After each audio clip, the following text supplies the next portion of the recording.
كانوا قليلا من الليل ما يهجعون وبالأسحار هم يستغفرون.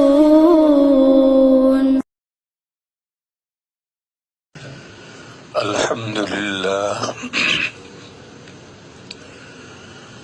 نحمده ونستعينه ونستغفره ونؤمن به ونتوكل عليه ونعوذ بالله من شرور أنفسنا ومن سيئات أعمالنا من يهده الله فلا مضل له ومن يضلله فلا هادي له وأشهد أن لا إله إلا الله وحده لا شريك له وأشهد أن سيدنا ومولانا وحبيبنا وشفيعنا محمدا عبده ورسوله أرسله إلى الناس كافة بشيرا ونذيرا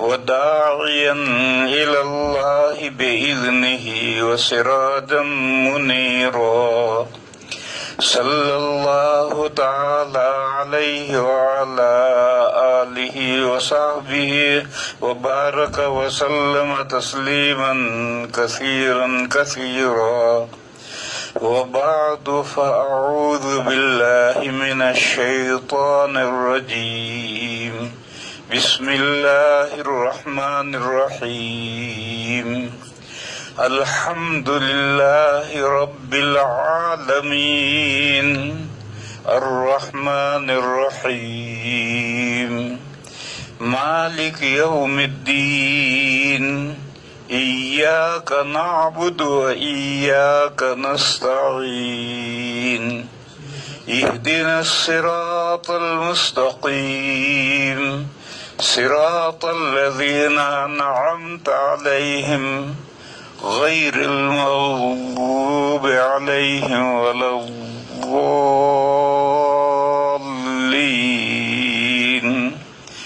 آمين. بسم الله الرحمن الرحيم ألف لام ميم ذلك الكتاب لا ريب فيه هدى للمتقين الذين يؤمنون بالغيب ويقيمون الصلاة ومما رزقناهم ينفقون والذين يؤمنون بما أنزل إليك وما أنزل من قبلك وبالآخرة هم يوقنون أولئك على هدى من ربهم وأولئك هم المفلحون. صدق الله مولانا العظيم.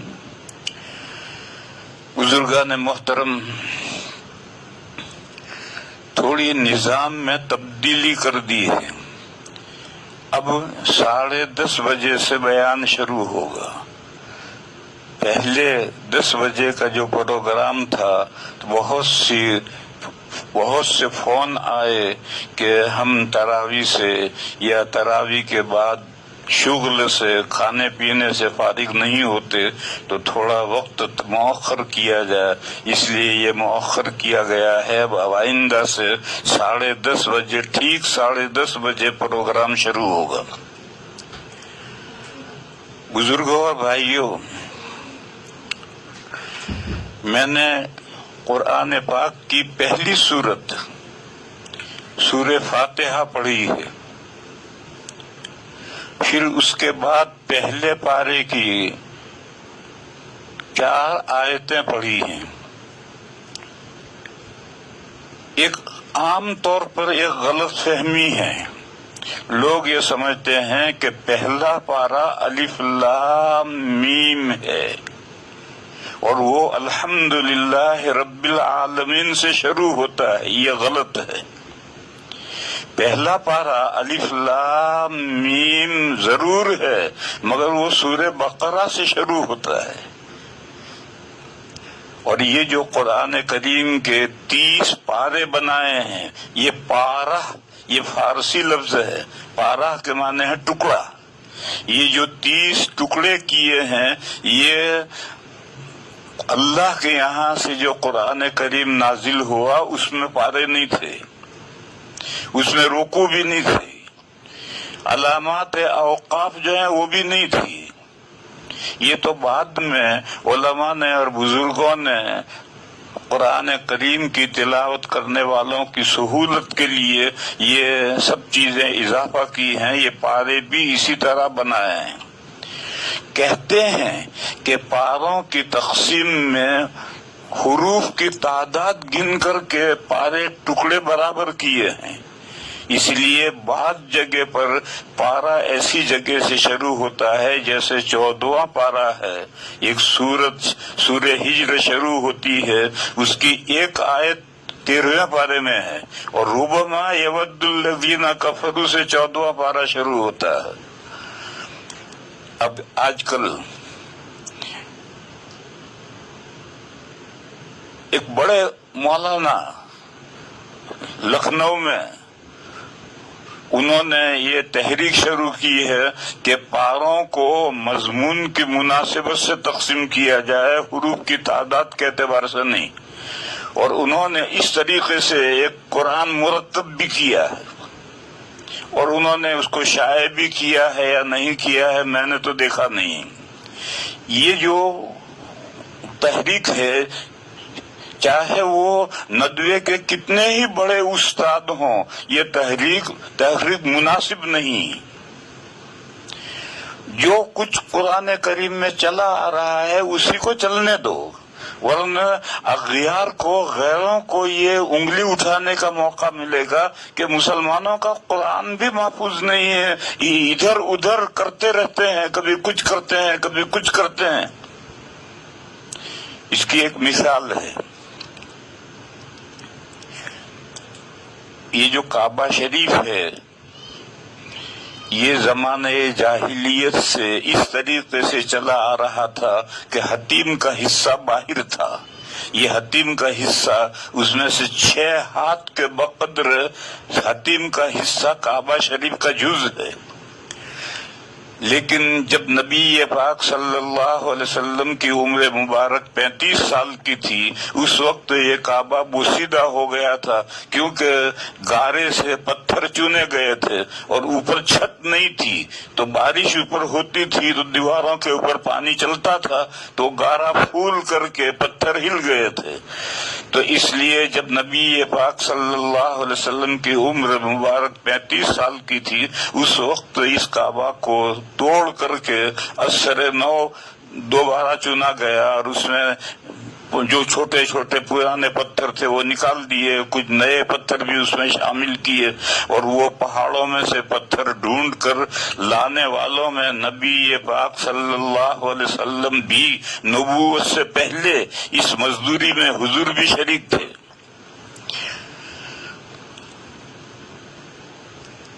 اس وقت جو چندہ ہوا تھا وہ اس میں یہ شرط تھی کہ اپنی حلال و طیب کمائی میں سے چندہ لاؤ۔ اللہ کا گھر بنانا ہے تو اس میں مشکوک یا حرام کمائی نہیں چلے گی، حلال و طیب کمائی لاؤ۔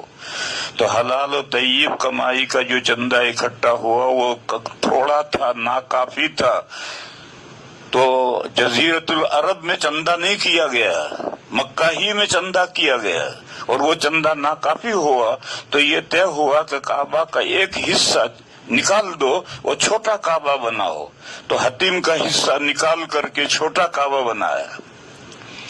آج کل یہ مصیبت ہے کہ ایک بستی ہے، اس بستی میں 50-100 گھر ہیں، یہ 50-100 گھر والے ہر ایک اپنا گھر بنا سکتا ہے، لیکن اس گاؤں میں جب مسجد بنانے کا وقت آئے گا تو 100 گھر مل کر کے اللہ کا ایک گھر نہیں بنا سکتے.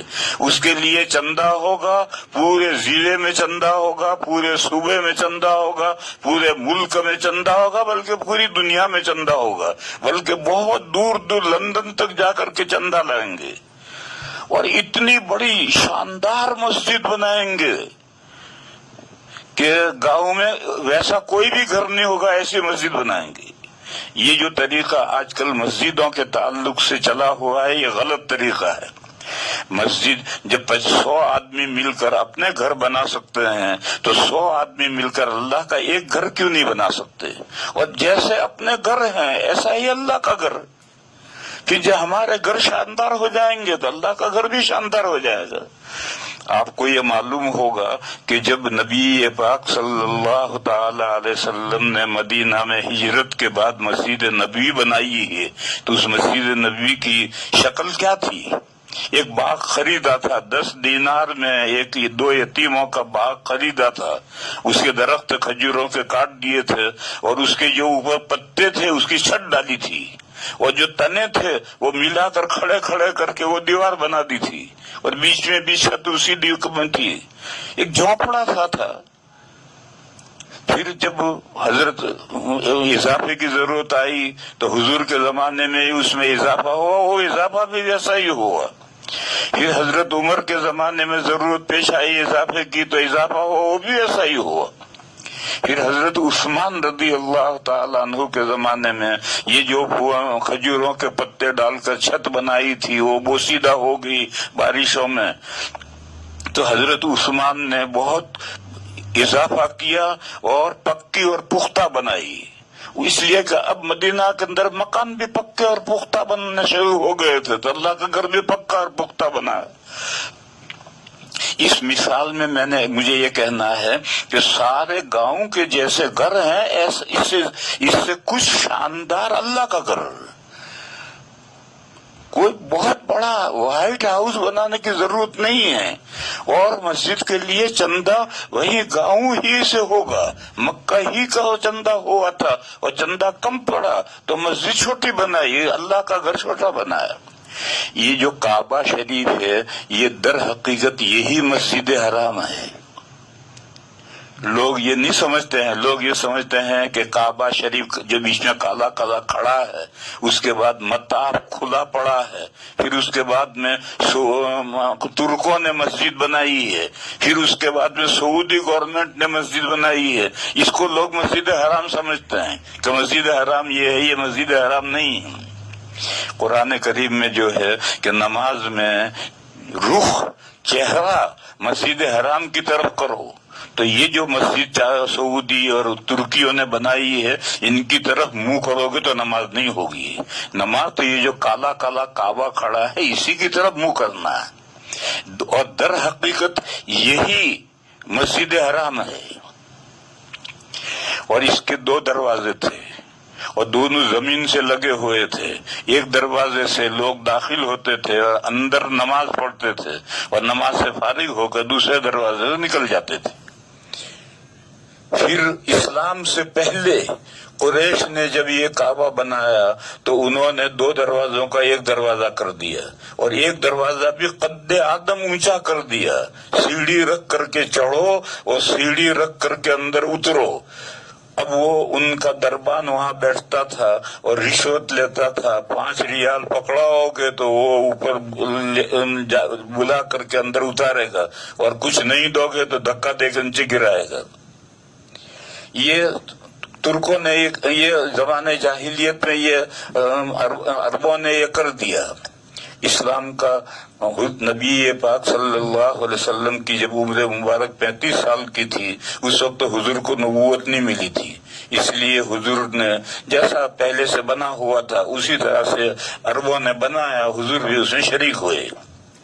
لیکن فتح مکہ کے دن حضور پاک صلی اللہ علیہ وسلم نے حضرت عائشہ سے یہ بات فرمائی کہ حضرت ابراہیم علیہ السلام نے جو کعبہ بنایا تھا وہ کعبہ یہ نہیں ہے، اس میں یہ حتیم کا حصہ بھی کعبہ کا جز تھا، اور میرا جی یہ چاہتا تھا کہ میں کعبہ کو توڑ کر بنائے ابراہیمی پر بناؤں، لیکن پھر میں نے سوچا کہ ابھی مکہ والے نئے نئے مسلمان ہوئے ہیں، کہیں بدک نہ جائیں، وہ یہ سوچیں گے کہ اچھا نبی آیا کعبہ پر ہی کلاڑا چلا دیا، اس لیے میں فی الحال یہ کام نہیں کر رہا۔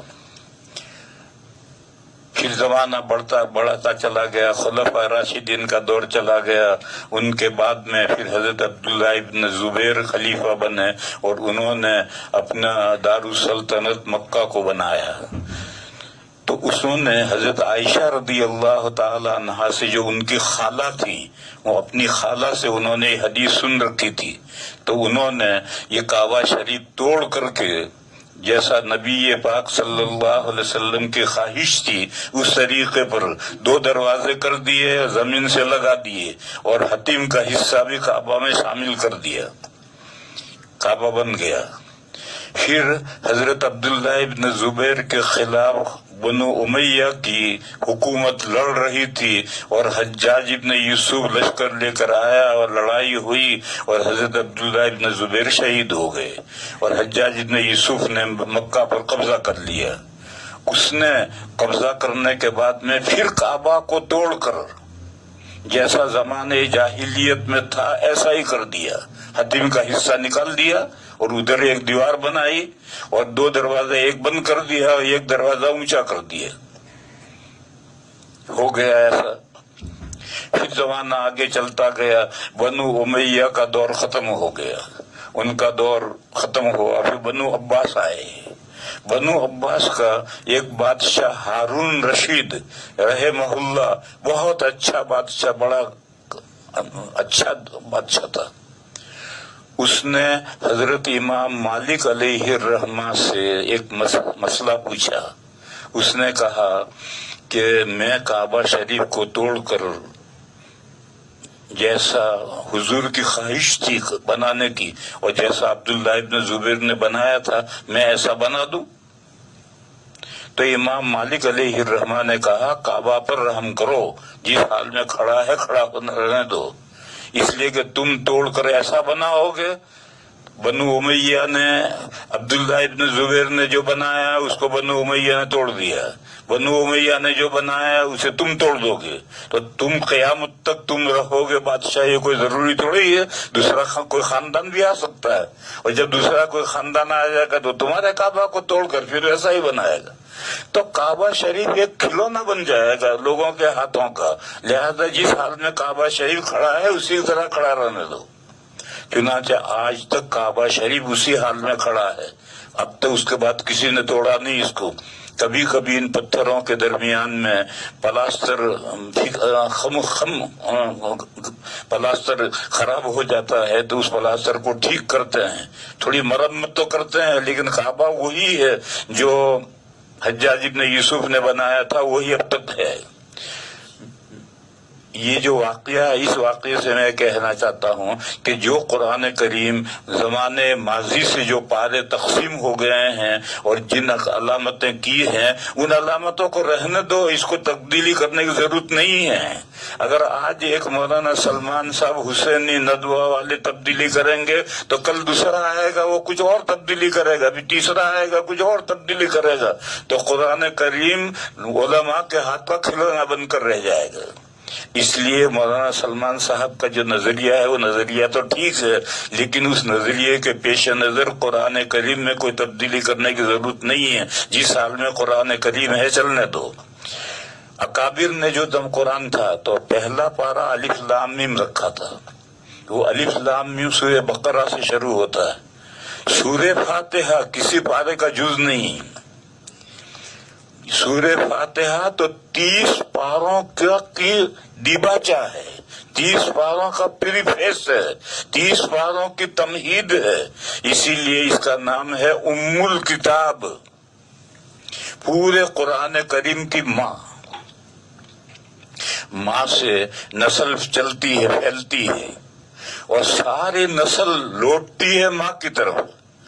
لہذا سورہ فاتحہ میں جو کچھ ارشاد فرمایا گیا ہے اسی کی تفصیل پورے قرآن کریم میں 30 پاروں میں ہے، اور پورے 30 پاروں کے مضامین کو اگر لوٹاؤ گے تو سارے سورہ فاتحہ میں آ جائیں گے۔ اس اعتبار سے سورہ فاتحہ ام الکتاب ہے. گویا سورہ فاتحہ سارے قرآن کریم کا نچوڑ اور خلاصہ ہے. اس لیے جو سارے قرآن کریم کی فضیلت اور اہمیت ہے وہ تنہا سورہ فاتحہ کی ہے. اسی لیے اس سورہ فاتحہ کے بہت سارے نام ہیں. ان ناموں میں سے ایک نام ہے ام الکتاب، قرآن کریم کی ماں، اور ایک نام ہے سورۃ الشفا. سورہ فاتحہ شفا ہے، ہر بیماری کی شفا ہے. سورہ فاتحہ میں ہر بیماری کی شفا ہے. لیکن ہر بیماری کی شفا کس طرح ہے، اس کے استعمال کا طریقہ کیا ہے، وہ بیماری کے اعتبار سے الگ الگ ہوگا. اور وہ بیماری کے اعتبار سے کیا طریقے الگ الگ ہیں وہ حکیم صاحب بتائیں گے. حکیم صاحب یعنی بڑے علماء جو اس فن کو جانتے ہیں، وہ طریقہ بتائیں گے کہ تمہیں اس بیماری میں سورہ فاتحہ اس طرح استعمال کرنی ہے تو شفا ہو جائے گی. کوئی ایک متعین طریقہ نہیں ہے. اور ایک عام طریقہ یہ ہے کہ سورہ فاتحہ کو پڑھ کر کے دم کرو. اور دم کا مطلب یہ ہے کہ اس طرح سے پھونکو کہ ہوا کے ساتھ ہلکے ہلکے تھوک کے ذرے بھی جائیں. اگر صرف ہوا جائے گی فائدہ نہیں ہوگا. نفس مانے جو دم کرنا ہے، پھونکنا ہے، اس میں یہ ضروری ہے کہ ہوا کے ساتھ تھوک کے ذرے بھی جائیں. اور ہر بیماری میں یہ مفید ہے. خاص طور پر چھوٹے بچوں کی جو بیماریاں ہیں ان میں سورہ فاتحہ سب سے زیادہ کارگر ہے.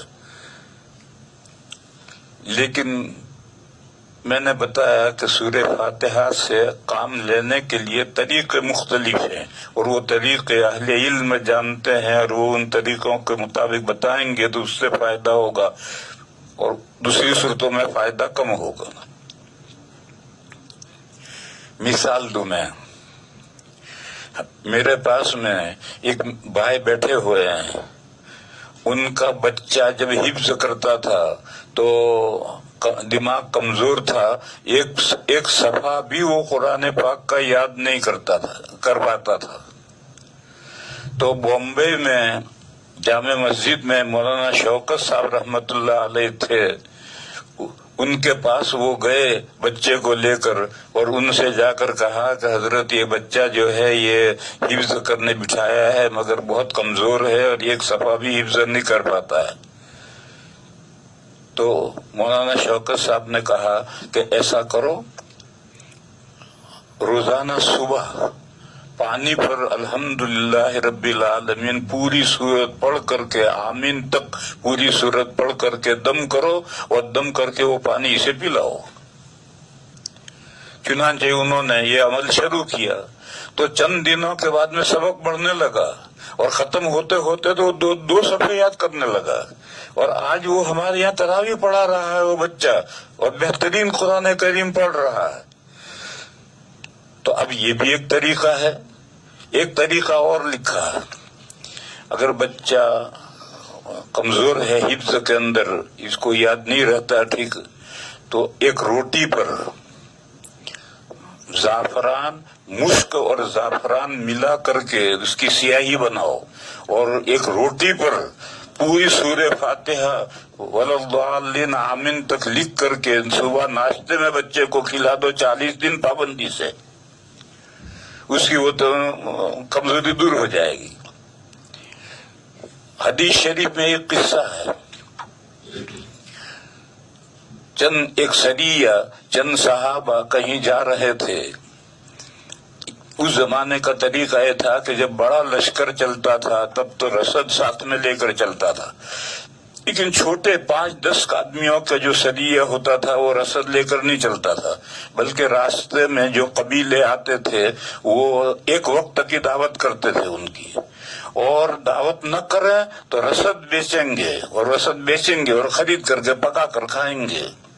تو یہ سریہ ایک گاؤں کے قریب جا کر رکا، اور گاؤں والوں سے کہا کہ بھئی ہم مسافر ہیں، ہمارا پہلے مسافروں کے گاؤں والے دعوت کیا کرتے تھے، یہ تو اب پیسے بہت ہو گئے، ہوٹلیں ہو گئی جگہ جگہ پر، اس لیے اب گاؤں والے کوئی مسافروں کی دعوت نہیں کرتے، ورنہ پہلے تو مسافر مسجد میں آ جاتا تھا اور اعلان کرتا کہ میں مسافر ہوں تو کوئی نہ کوئی کھانا لے آتا تھا، جب ہوٹلیں نہیں تھی پیسے بھی نہیں تھے۔ تو انہوں نے گاؤں والوں سے کہا کہ بھئی ہم مسافر ہیں، ہماری دعوت کرو۔ گاؤں والوں نے انکار کر دیا کہ ہم دعوت نہیں کرتے۔ کیوں؟ وہ جانتے تھے کہ یہ مسلمان ہیں اور یہ مشرک ہیں، شرک کرنے والے ہیں، اور اسلام اور شرک کی کفر کی لڑائی تو ازل سے ابد تک ہے، وہ لڑائی کبھی ختم نہیں ہوتی۔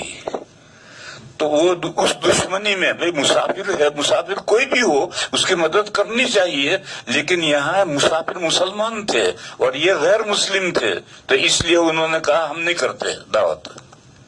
انہوں نے کہا ٹھیک ہے تم دعوت نہیں کرتے تو ہم بھوکے سوئیں گے۔ وہ پڑ گئے۔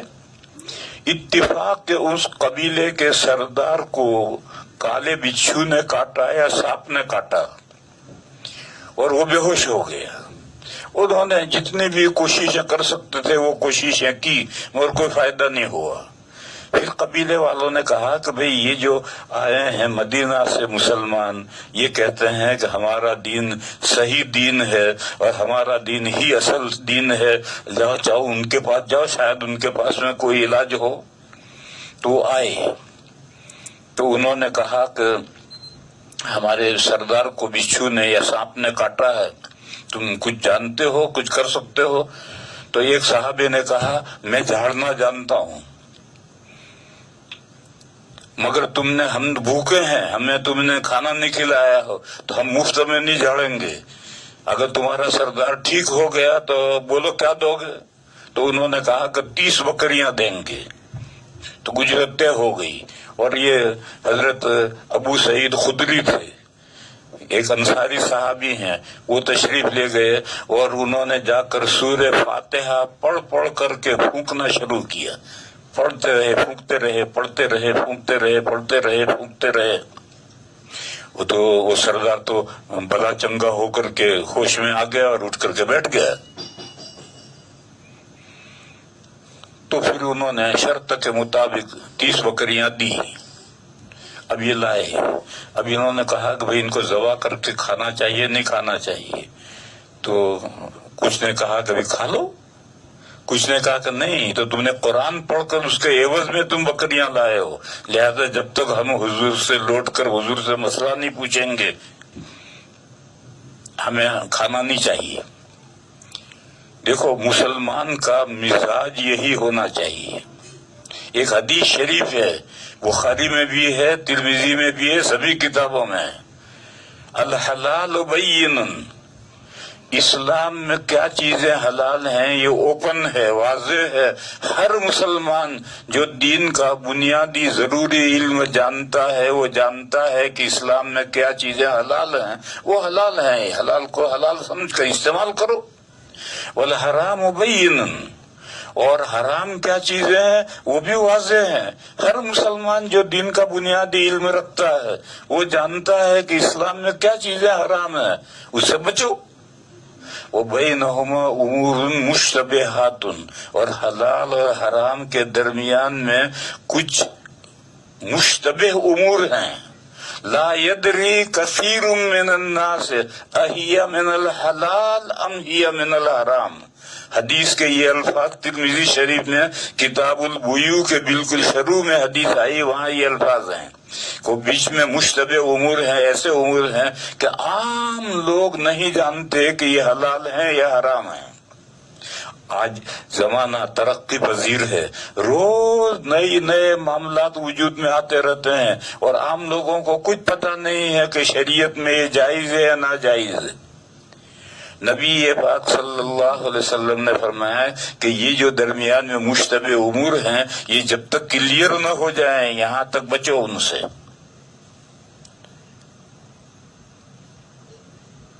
اگر اس سے تم بچو گے تو تمہارا دین بھی محفوظ رہے گا، تمہاری عزت اور آبرو بھی محفوظ رہے گی۔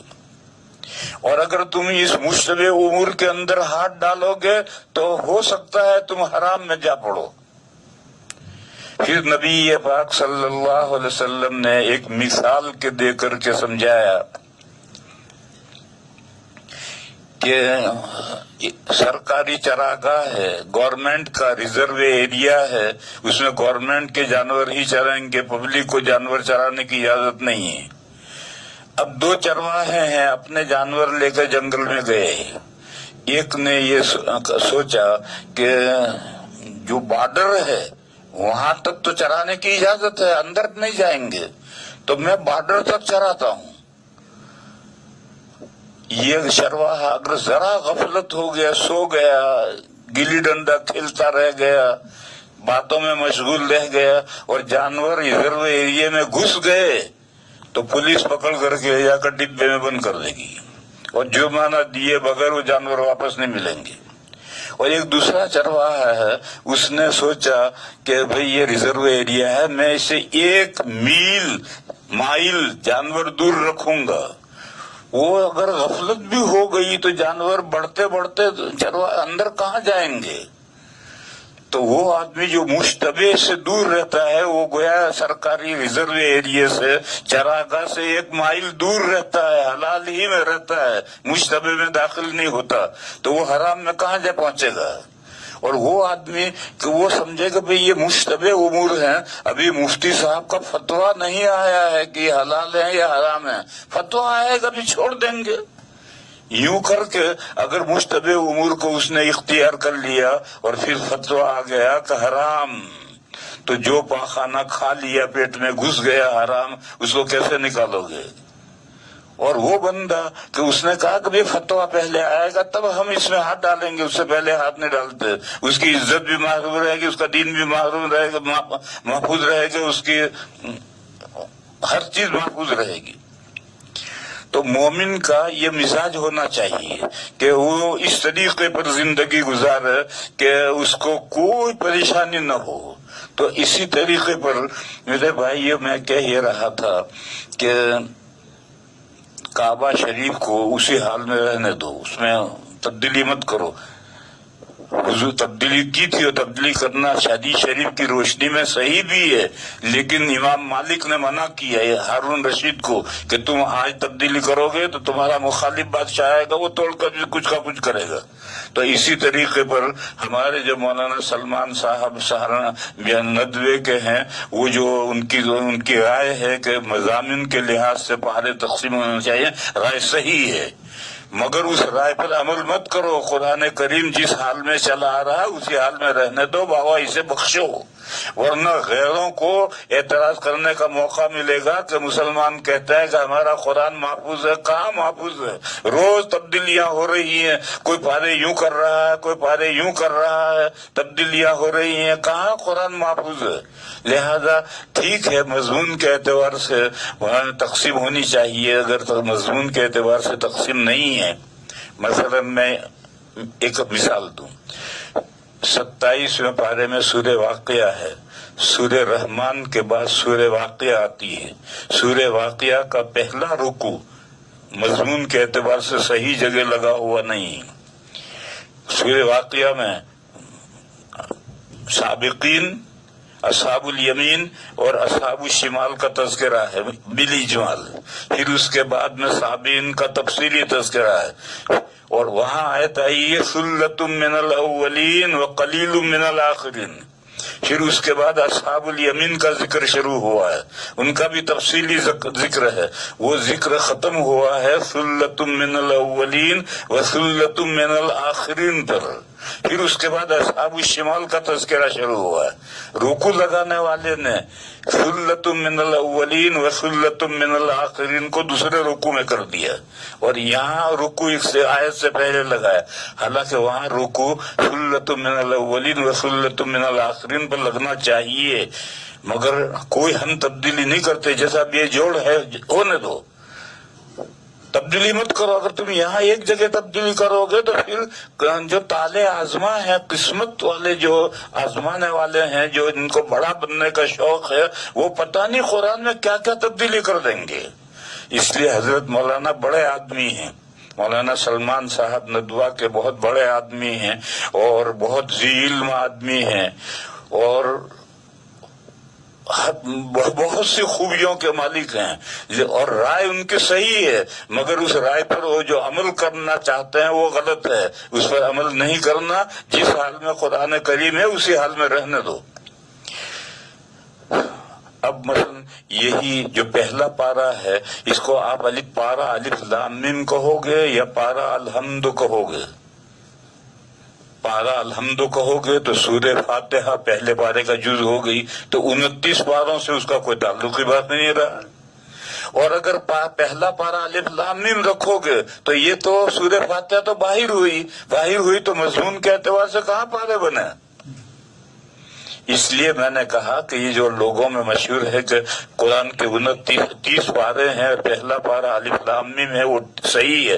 اور وہ پہلا پارہ سورہ بقرہ سے شروع ہوتا ہے، سورہ فاتحہ کسی پارے کا جز نہیں ہے. یہ تو پورے قرآن کریم کا دیباچہ ہے، پریفیس ہے، پورے قرآن کریم کی تمہید ہے. اور اسی سورہ فاتحہ میں سے پورا قرآن کریم کے مضامین نکلے ہیں، اور سارے قرآن کریم کے مضامین سمیٹ کر کے داخل کرو گے تو اسی میں آئیں گے. لوگوں نے سورہ فاتحہ کی بڑی لمبی لمبی تفسیریں کی ہیں، عام تفسیریں بھی بہت لمبی ہیں، اور تفسیر حقانی تو میں تو 200 صفحے کی تفسیر ہے سورہ فاتحہ کی.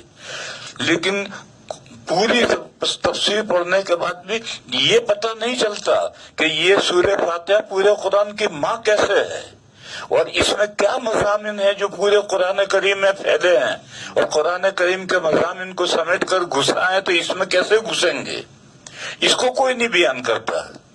اس لیے میں نے یہ سورہ شروع کی ہے تاکہ میں آپ کو یہ سمجھاؤں کہ یہ فاتحۃ الکتاب یعنی قرآن کا پریفیس، قرآن کا دیباچہ، قرآن کی تمہید کیسے ہے، اور ام الکتاب قرآن کی ماں کیسے ہے، اور سورہ فاتحہ میں کیا مضامین ہیں، اور وہی مضامین پورے قرآن میں کس طرح سے پھیلائے گئے ہیں، یہ مضمون مجھے سمجھانا ہے.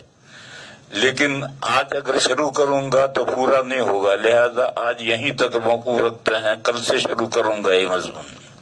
وآخر دعوانا ان الحمدللہ رب العالمین.